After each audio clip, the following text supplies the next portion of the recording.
আপনারা দেখছেন news now, খবরের নতুন ভাষা। সাব্রু মহকুমা বিদ্যালয় পরিদর্শক কার্যালয়ে সরকারি নির্দেশিকা মানা হচ্ছে না বলে উঠেছে গুরুতর অভিযোগ। অফিসের সময়ে অনুপস্থিতি, নির্ধারিত সময়ের আগেই কর্মচারীদের চলে যাওয়া, এমনকি উপস্থিতি খাতায় অসঙ্গতির অভিযোগও সামনে এসেছে। সাংবাদিকদের ক্যামেরায় ধরা পড়েছে দপ্তরের একাধিক অনিয়মের চিত্র। সরকারি দপ্তরে শৃঙ্খলা ও জবাবদিহিতা নিশ্চিত করতে রাজ্য সরকার সপ্তাহে 5 দিন অফিস এবং সকাল 9:30 থেকে সন্ধ্যা 6টা পর্যন্ত সময়সূচি নির্ধারণ করলেও সেই নির্দেশ যেন কাগজে কলমেই সীমাবদ্ধ রয়েছে সাব্রুং পোস্ট অফিস সংলগ্ন সাতচাঁদ ও রূপাইছড়ি বিদ্যালয় পরিদর্শক কার্যালয়ে। অভিযোগ, সাতচাঁদ বিদ্যালয় পরিদর্শক ইরঞ্জয় রিয়াং মাসের অধিকাংশ সময় অফিসে অনুপস্থিত থাকেন। বিভিন্ন মিটিং, জেলা কার্যালয় কিংবা বিদ্যালয় পরিদর্শনের অজুহাতে তিনি নিয়মিত অফিসে থাকেন না বলেই দাবি দপ্তরের সঙ্গে যুক্ত একাংশের।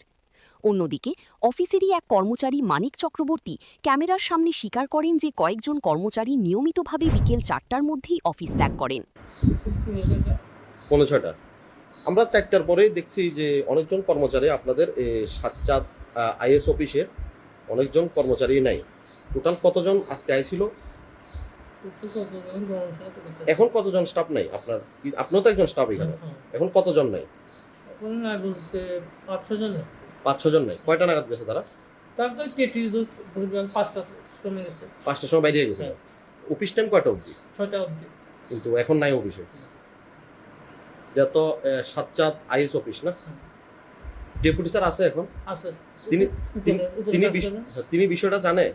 ঠিক আছে, আমি জানেন না? তাই অফিসে আছে তো? আছে। আপনার নাম? মানিক চক্রবর্তী। আপনি অফিসে কি করেন? আমি গ্রুপ ডি। হ্যাঁ? Group D. শুধু সাতচাঁদ নয়, একই ভবনে থাকা রূপাইছড়ি বিদ্যালয় পরিদর্শক কার্যালয়েও ধরা পড়েছে একাধিক অনিয়ম। অভিযোগ, ক্যাশ সেকশনের কর্মী শুভম মল্লিক নির্ধারিত সময়ের অনেক আগেই অফিসে তালা ঝুলিয়ে চলে যান। সুমন দাস নামে এক কর্মচারীর দীর্ঘদিনের অনুপস্থিতির তথ্যও নাকি মিলেছে উপস্থিতি খাতায়। এছাড়াও বিজনচন্দ্র নাথ নামে এক কর্মচারীর বিরুদ্ধে জেলা বিদ্যালয় পরিদর্শক কার্যালয়ে যাওয়ার কথা বলে অফিস থেকে বেরিয়ে যাওয়ার অভিযোগ উঠেছে।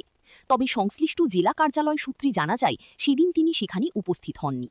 রূপাইছড়ির ডেপুটি বিদ্যালয় পরিদর্শক নন্দলাল দাসও ক্যামেরার সামনে স্বীকার করেছেন যে কিছু কর্মচারীর অফিসে আসা যাওয়ার ক্ষেত্রে নিয়মিততার অভাব রয়েছে। এখন প্রশ্ন উঠছে, শিক্ষা দপ্তর কি এই অভিযোগগুলি নিরপেক্ষ তদন্ত করবে? তদন্ত হলে কি সামনে আসবে আরও বড় অনিয়মের চিত্র? সেই উত্তর খুঁজছে সাধারণ মানুষ এবং শিক্ষামহল। ব্যুরো রিপোর্ট, নিউজ নাও।